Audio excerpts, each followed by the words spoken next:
నమస్తే. Voice of Telangana with Vijaya Reddy.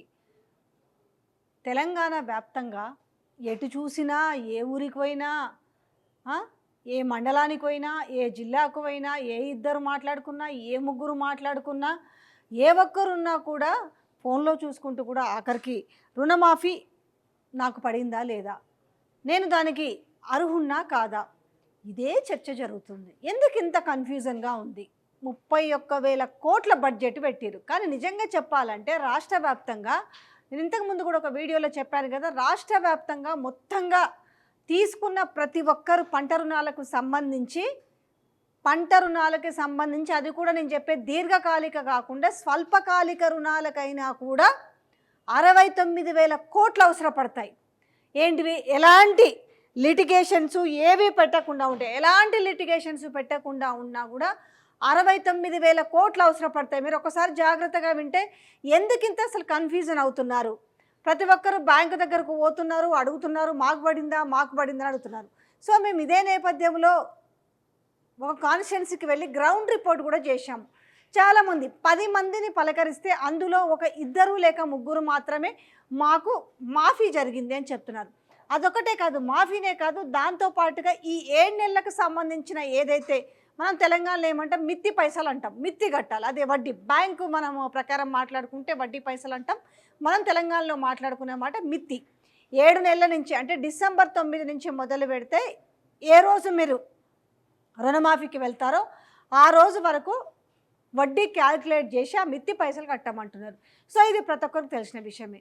చాలామంది అడుగుతున్న ప్రశ్న ఏంటంటే, అసలు మాకు ఎందుకు రుణమాఫీ అవుతలేదనేసి ఇటు వ్యవసాయ శాఖ అధికారులకు ఫోన్ చేస్తున్నారు, ఎవ్వరికి కూడా నాకు తెలిసేసి సీఎం దగ్గర కూడా సరి అయిన ఒక క్లారిటీ లేదు. ఒకవైపు రేషన్ కార్డు ప్రామాణికం కాదు అని చెప్తున్నారు.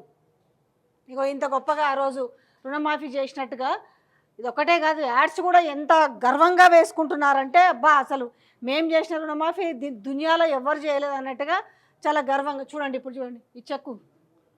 ఆ రోజు ఏ రోజైతే రుణమాఫీకి సంబంధించి 18వ తారీఖు సాయంత్రం జరిగిన ఒక చాలా అట్టహాసంగా చెక్కు చూసేసరికి ఏమనుకున్నారంటే, ప్రతి ఒక్కరు కూడా మాకు కూడా రుణమాఫీ వస్తుంది, మాకు కూడా రుణమాఫీ జరుగుతుంది అంటే ప్రతి ఒక్కరికి రుణమాఫీ అని మన రేవంత్ రెడ్డి సీఎం ప్రకటించాడు. కానీ ప్రతి ఒక్కరికి మరి ఎందుకు అయితే లేదు? కారణాలు ఏమున్నాయి? పైసలు సరిపోతలేవా, లేకపోతే నిజంగా వాళ్ళు అర్హులు కాదా, లేకపోతే కేవలం మోడీ పైసలు, మీకు కింద టైటిల్లో పెట్టాను కదా, మోడీ పైసలు ఎవరికైతే వస్తున్నాయో వాళ్ళకి మాత్రమే రుణమాఫీ జరిగిందా?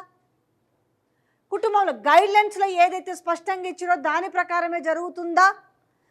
ఏ క్రైటీరియా బేస్లో రుణమాఫీ జరుగుతుంది? అసలు అందరికీ ఇదే డౌట్ ఉంది కదా. ఒక్కరికి కూడా ఏ ఒక్కరికి ఫోన్ చేసినా కూడా మాకు రాలేదు రుణమాఫీ, మీకు వచ్చిందా, మీకు పడ్డాయా అని అడుగుతున్నారు.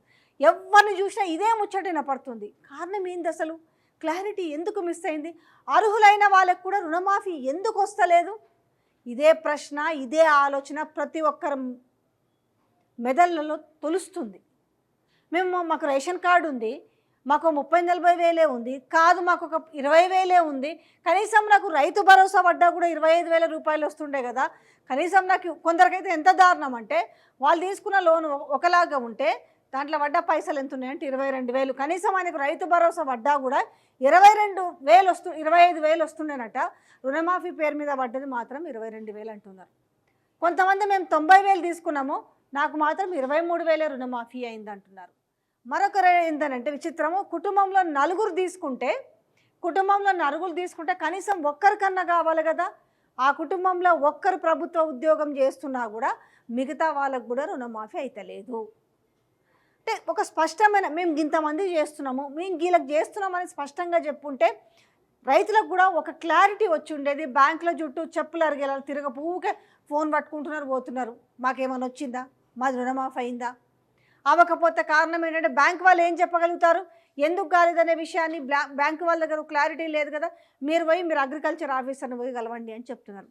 ఇట్లా బ్యాంకు లేకపోతే అధికారుల చుట్టూ, లేదా లోకల్లో ఉంటే సర్పంచ్ దగ్గర కావచ్చు, ఇట్లా రకరకాలుగా గ్రామశాఖ అధికారులు కావచ్చు అడుగుతున్నారు. కానీ ఎవరి దగ్గర ఏం చెప్పారు?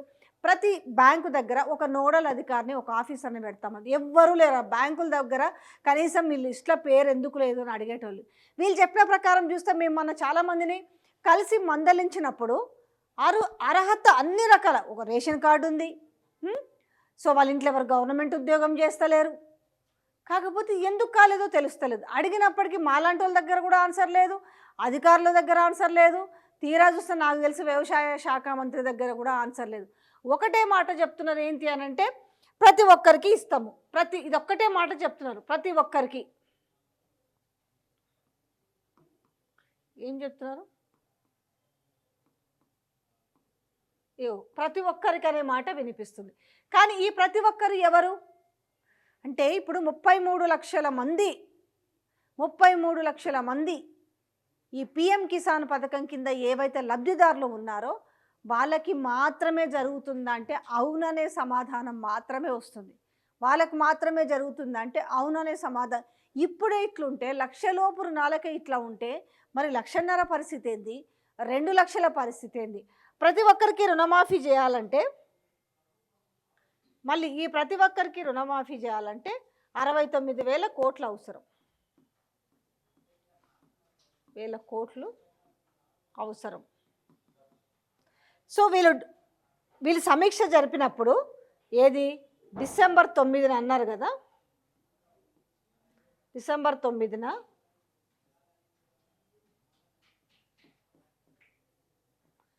సమీక్ష.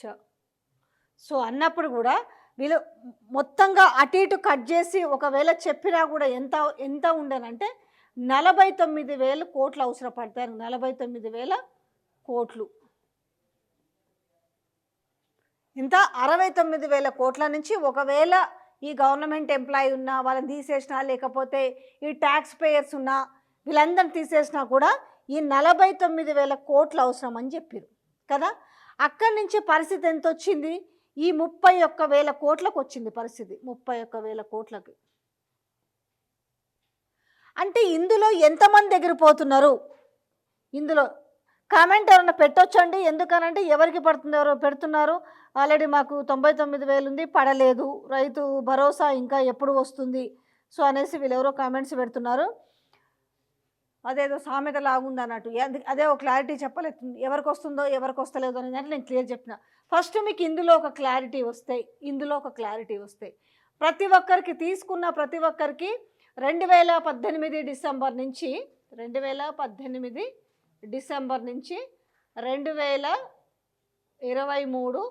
డిసెంబర్ 9 వరకు. సో ఈ పీరియడ్లో, ఎందుకంటే అదే తీసుకున్నారు కట్ ఆఫ్ డేట్ కాబట్టి, ఈ పీరియడ్లో అవుతున్న వాళ్ళకి సో కావాలి అందరికీ అని అంటే ఎంత అవసరం అయ్యా అంటే 69,000 కోట్ల అవసరం ఉంటుంది. కానీ ప్రభుత్వం కనీసం అట్లీస్ట్ వాళ్ళ తర్వాత సమీక్ష చేసిన తర్వాత అనుకున్నది ఎంత, అట్లీస్ట్ 49,000 కోట్లన్నా అవసరపడుతుండే. అలాంటిది 49,000 నుంచి 31,000 కోట్లకు తీసుకొచ్చింది ఈ పరిస్థితిని. అంటే ఈ లెక్కన ఎంతమంది దూరం అవుతున్నారు అనేది ఒక్కసారి అర్థం చేసుకోవచ్చు రుణమాఫీకి.